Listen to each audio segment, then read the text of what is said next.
Welcome to the Roberts Law Office Injury Podcast. Kentucky attorney Jeff Roberts has over 25 years of experience. He'll provide answers to your questions related to personal injury and automobile accidents, workers' compensation claims, and Social Security disability benefits. Let's join Jeff for this episode. Friends, welcome back. We have Jeff Roberts down here in Callaway County, and today we're going to talk about a type of injury that happens in a variety of ways. We're going to talk about when a limb has a loss of use, or it may be crushed due to an injury, or it could actually be amputated. Now, I know that sounds like a very tough discussion, but it's one of those things that obviously, Jeff, in your 28 years now of injury work, I mean, you see that both in automobile accidents, you're going to see that in workplace injuries, all sorts of things.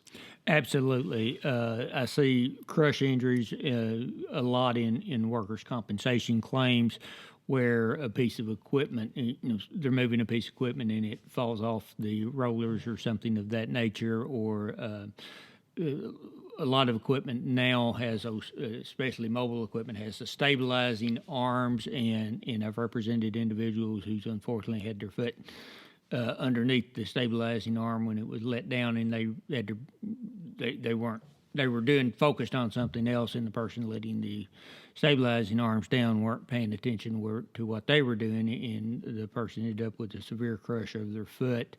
But you also have crushes of hands, arms, and those type of injuries in car wrecks, as you mentioned.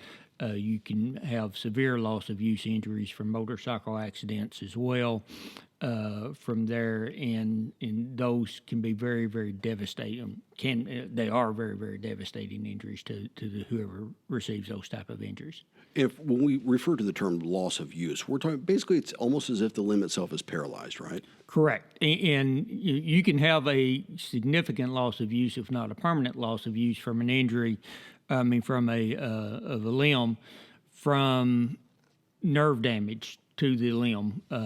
From that standpoint, without an amputation, I've represented several individuals who have lost the use of a hand or shoulder.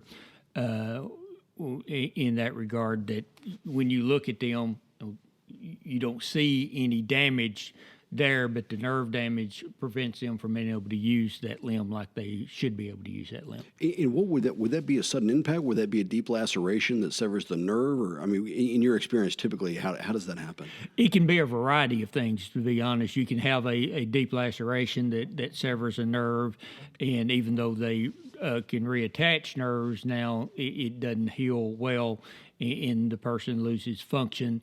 From that, what I see also is sometimes with a severe stretch type of injury, somebody gets their hand or glove or something caught in a piece of equipment that's moving, and then it stretches their arm really violently. Very violently from that standpoint, and can cause in very severe cases. Can actually cause the nerves to tear off the spinal cord, the nerve root to tear off the spinal cord, and cause people not to be able to function. Well, like you said at the outset, I mean, these are obviously life-changing injuries. When you look at the type of work you do, representing an injured victim, a car accident victim, a lot of times you're dealing with, obviously, insurance issues. And as you begin to prepare a case like that, how do you go about determining a case value on somebody that, let's take an average person who's got a job, decent income, doing okay, but suddenly can't use an arm or a leg or something of that matter. How do you begin looking at that case from a case value? Because that ultimately you're going to make a demand letter to that other adjuster saying, we think this case is worth this, these are the damages as we see them, and then that negotiation begins. But take us from the outset. Obviously, Sure. There's medical testing that has to come in. But. Obviously, medical testing, medical treatment that has to come in. And frankly, I see my role, first function I have when I get involved in a case, early on anyway, is to make sure my client is getting the best medical care they can. In doing this for 28 years now, doing an injury practice for 28 years, I've seen medical care from local doctors, and we've got some very, very good local doctors here in Murray, Callaway County, Paducah, and the surrounding Western Kentucky area. But I've also had clients that's treated in Nashville, in Memphis, in Louisville, in Lexington, and even going to the super specialty clinics like Mayo Clinic and Cleveland Clinic and things of that nature. So I see a variety of doctors, and depending on the area of the body involved, a lot of times I may know who the closest super specialists are for that area of the body, and can say, you may not want to go there for your ongoing treatment, but you might want to at least go get a second opinion from this doctor, because this, all they do is elbow to fingertips, and that's the only area of the body that they deal with. So they're much more knowledgeable, or at least have much more experience in handling those type of things. And I think some attorneys, I don't think they have that obligation from that to make sure their clients are getting to the best care. But from my perspective, I think that is one of the things that an injury attorney should be doing for their client, because the client's one who has to live with the long-term impacts of the injury, and if I can get them to the proper doctors and I never tell anybody you need to treat with this. I let the client make the decision. I just give them the information and let them make the final call. But my number one goal is to get them as good as I can, from a medical standpoint with the medical treatment, so that they can have the best recovery possible. Because, in my opinion, that's when you treat the clients the way you would want to be treated and the way you would want your family treated, they tend to be very appreciative of that. The second role is, when they're getting that treatment, is to try to make sure they've got income benefits of some sort coming in. And it really kind of varies at this point on what type of claim it is. A workers' compensation claim, the workers' comp laws are very clear on the income benefits that the injured worker is entitled to if they're off work under doctor's orders. And that's not too difficult to obtain for the client who has a severe injury like that. And we're talking about TTD benefits, things like temporary total disability benefits, exactly. Yeah. With car wreck cases, that's where it can be a little bit trickier, because Kentucky does have, and I've mentioned this in other episodes, it has the no-fault law, and the no-fault law just really means the vehicle you're in at the time of the collision will pay a minimum of $10,000. You can have more coverage, but the least they can write in Kentucky is $10,000 of no-fault coverage, which is used for a variety of things. The primary ones that you see is medical bills and lost wage benefits. But surprisingly, that $10,000 doesn't last all that long. The $10,000, especially in a catastrophic injury like this. Exactly, and frankly, the emergency room bill a lot of times eats up the full $10,000. So if the attorney gets involved too late in the process, the money's already gone. And what I normally do is we'll reserve all of that no-fault money or personal injury protection money for lost wage benefits. As you said, $10,000 doesn't go very long. The statute was written in the late 70s, mid to late 70s, and the limits have not been adjusted since then. So the $10,000 back in 77, 78 went a lot further in medical treatment than it does now. And they capped the weekly income benefits at $200, which in 77, 78 wasn't that bad, but that it's not much money at all anymore compared to wages.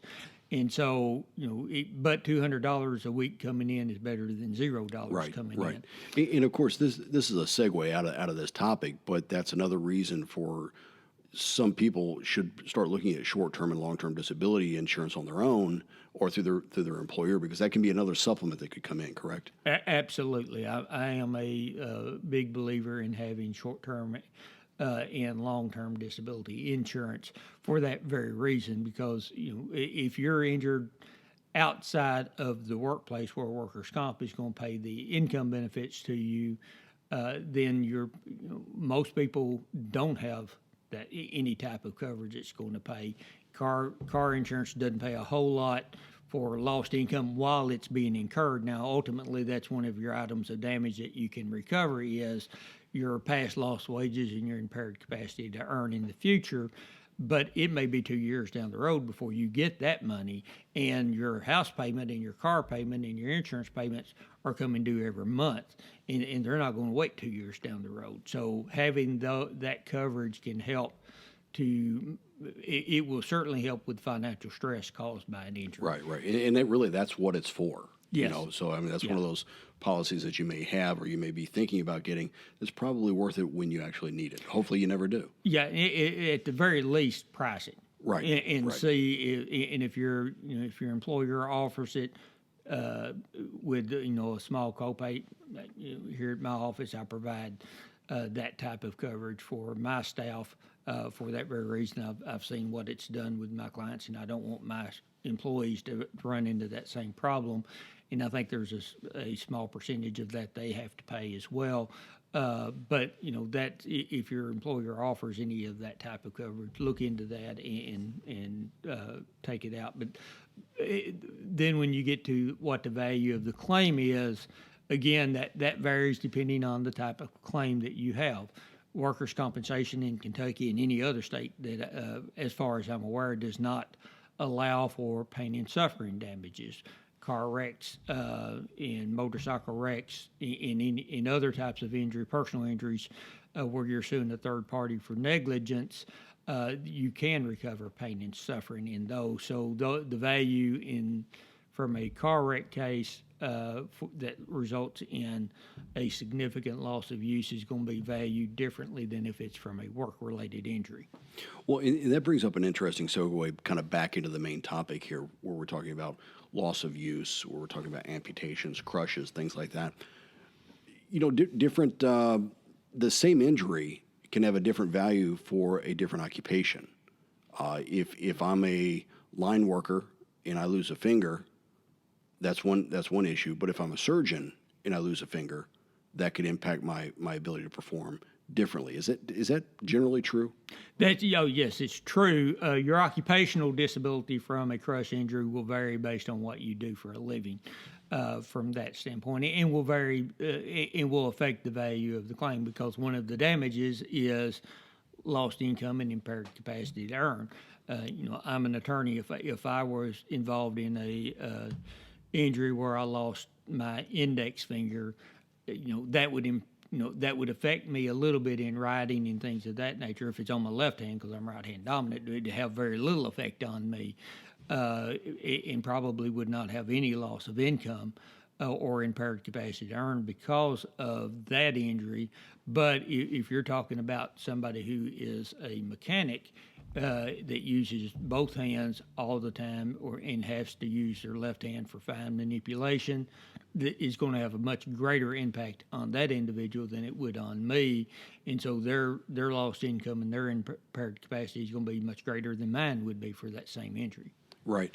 And so when you're trying to value that again for insurance purposes, for litigation purposes, or at least negotiation purposes, you've got to take all of that into consideration, both what they do occupationally, but what other types of factors might come in. Is it anything dealing with their family life, anything dealing with their ability to earn going forward? I mean, how do you kind of roll all that up? And I know we're probably talking a little bit more toward workers' comp at this point. I do want to come back and talk more about the auto accident scenario. Well, yeah, in workers' comp, Kentucky uses an impairment rating system for permanent partial disability. So if the person's able to work, then you've got to look at the impairment rating and a variety of other factors to come in. And unless you've been involved in workers' comp, you've most likely never heard the term impairment rating, or in personal injury work, you've never heard the impairment rating. But that's the American Medical Association puts out a book. Kentucky uses the 5th edition of that book. It's a guide to impairment that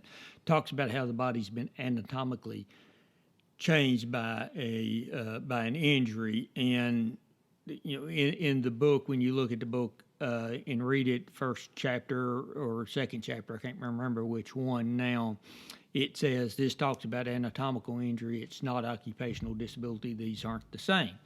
And in Kentucky, several years ago, the legislature looked at that and said, let's use that book that talks about anatomical impairment to determine occupational disability, even though that's not what the book is supposed to be used for. So we are using that book, and we have to use that book in Kentucky. And the way the Workers' Comp Act is written, actually, if you can be totally disabled if you have a 0% impairment rating, you don't get any benefits. Under Kentucky law. I don't understand that law, but that's what the law says. And I don't think that's what they intended, but that's the way the language reads. But now with permanent total disability, and that's what a lot of times you're referring to or looking at least with a significant loss of use, whether it's a lower extremity or an upper extremity, then you have to have an impairment rating. But then you look at other expert witnesses, the doctor obviously talking about the physical restrictions that are on the individual. Most of the time I will bring in a vocational expert as well to talk about how those set of restrictions would affect this specific individual in trying to obtain other employment. And you do the same thing in a personal injury case to a large extent. From there, in the personal injury case, car wrecks and those type of claims, you're also going to look at an economist to value that vocational loss, whereas in workers' comp, you don't really need the economist because the benefits are set pretty much by the statute and the wages the individual already earned from there. So we have to have another expert in the personal injury type proceeding that we wouldn't have to have in the workers' comp proceeding. Well, in this kind of comes to a common theme that you and I have talked about over the last several months with these podcast episodes in particular, is that you really have to take your time and work your way through these cases. This is not something where you want a quick settlement, because there's a lot of other considerations that need to be thought about and played out. Do you have the economists coming in? Do you have the vocational rehab specialist? All of those people, because that input is valuable to that case. And sometimes if you've been in a car wreck and you get that quick phone call from the other side's insurance agent, who's a nice guy, seems like he really cares, but wants to settle fairly quickly to help you get along and get on your merry way, that's loss prevention from their side. This is it's not worried about your health and recovery. Absolutely.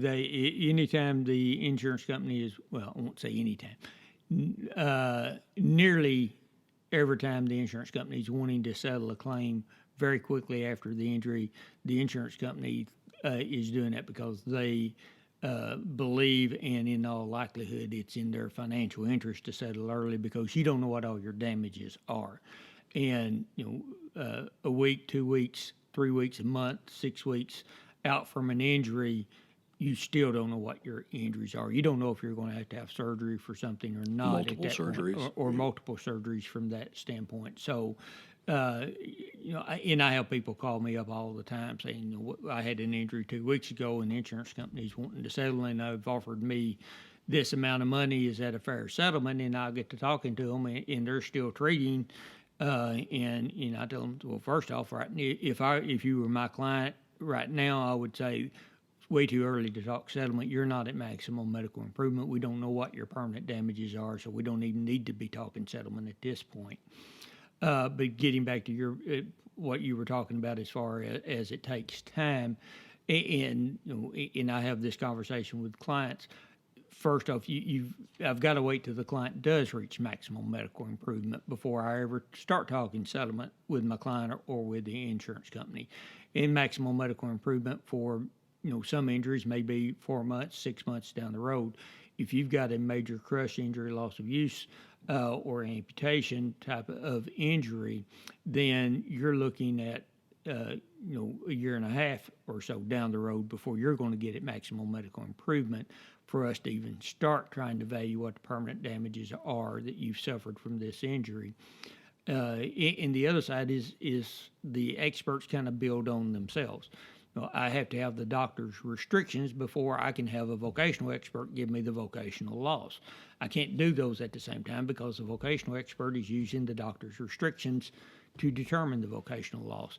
I have to have the vocational experts report before I can have the economist do the damages from that standpoint. So it's not a situation where once you reach maximum medical improvement, when you've had one of these life-altering injuries where we're looking at impaired capacity to earn into the future and things of that nature, that I can sit down, a month after the doctor says you're at maximum medical improvement and tell you what the value of your claim is, because I have to have these experts help me to value certain items of damages that the client may have. And ultimately, that is to the injured client's benefit to allow you to go through those processes and to really determine that number rather than just taking a guess out of it. Because you could still guess wrongly. You could underguess. I could underguess, I could overguess. I don't know if that's a term, but yeah. Well, it is now. So there we go. yeah, exactly. I could underguess, I could overguess from that standpoint. But the biggest part of that is the insurance company doesn't care what my estimate of the lost wages are. It's still too much. They're going to claim it's too much, but they also know I can't get in front of a jury and say my client's lost $75,000 of future earnings. The judge isn't going to let me do that. I'm not an expert vocational or economist from that standpoint.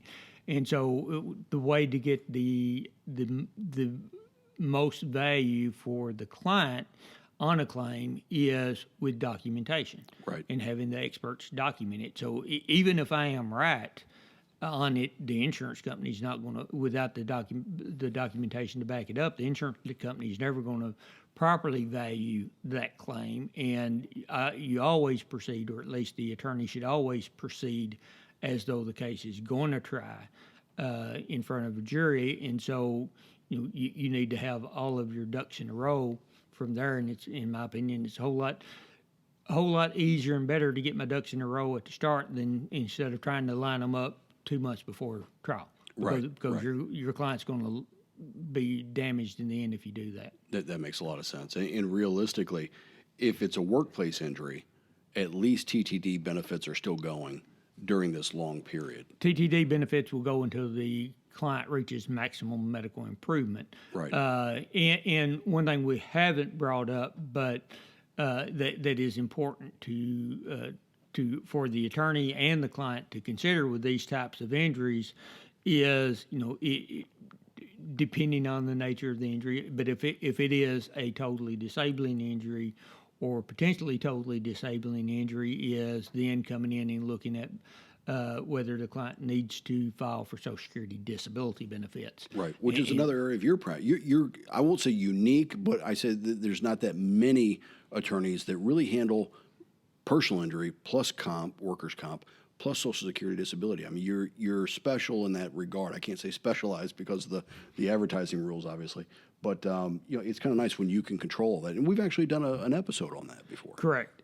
Yes, and I do handle all three of those types of cases, and that can be beneficial to clients who have one or who have two or all three of those cases going at once. Having one attorney who's handling all of those cases can be beneficial to the client. First off, the cost. When I pay the doctors to get their medical records and get their opinions in a case, I can use that in the workers' compensation claim. I can use it in a Social Security disability case. I can use it in the personal injury case. And the client only gets charged one time for that, because that's all I've had to pay for it was one time. Whereas if you've got two attorneys both ordering medical records, both paying for medical records, you're paying for the same records twice from that. And then there's overlap between these cases. A workers' compensation claim can affect how much you receive in Social Security disability benefits. And if the attorney handling the workers' comp claim doesn't know about the Social Security disability claim, doesn't check into that, then they can resolve the workers' comp claim in a way that actually reduces what the client's going to ultimately put in their pocket from the Social Security disability case. That's that offset that we've talked about yes, before. Yes, the offset that we've talked about before. So having an attorney who is familiar with all of those areas of practice can be beneficial. Now, that doesn't mean that, if you've got an attorney handling one case and you want to come from me on the Social Security case or on a workers' comp claim or whatever, I don't. I mean, if you're satisfied with the attorney, stay with the attorney that you have handling the personal injury or the workers' comp or whatever. If they don't handle the other type of case, I have people who handle car wrecks, but they don't handle workers' comp, or they don't handle Social Security, that frequently refer the workers' comp portion of the claim or the Social Security portion of the claim to me to handle, and we coordinate. We work with each other to make sure that the client is taken care of in all of the cases the best way that we can, and that the client's putting as much money in their pocket as they can from that perspective. And but if you have different attorneys, make sure both attorneys know about the other attorney so they can do that, so they can coordinate. That makes a lot of sense. And we spent a good part of this episode talking about as it relates to workers' comp. Let's as we begin to close out, we've got about 5 minutes left. Let's talk about, again, this is a car wreck case or a motorcycle case. And so now, again, we're coming back to a loss of use or an amputation or a crush, which is fairly common. I don't have TTD benefits at this point. So kind of, again, walk us through that. You're really looking for that short-term disability if it's possible. Right. If they have that, you'll tap into that, obviously. But how does it work at this point? Well, it can be difficult, and that's one of the things. That's one of the things that I do is try to resolve difficult situations. There are situations where especially in a car wreck where you can have layers of coverage. You can have the liability coverage and then underinsured motorist coverage on the client's vehicle or the vehicle they're in multiple layers actually of underinsured motorist coverage. And sometimes you can resolve. While I mentioned earlier, you don't want to do a quick settlement, and you don't want to do a quick settlement as a general rule. Sometimes if the policy limits of the liability party are low and your damages already exceed that, then a few months in on a catastrophic injury type case, a loss of use, amputation, I may be able to settle with the liability carrier for their policy limits and pursue the underinsured motorist carriage, and that gives the client money then from the liability settlement to continue to pay bills and things of that nature. But you got to do that in a right way, or you cost yourself the underinsured motorist claim.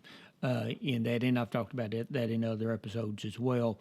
And the reason you're doing this, again, assuming the at-fault driver has a low face value, let's say a $25,000 policy, state minimum, that's really all that insurance company is liable for in probably 99% of the cases.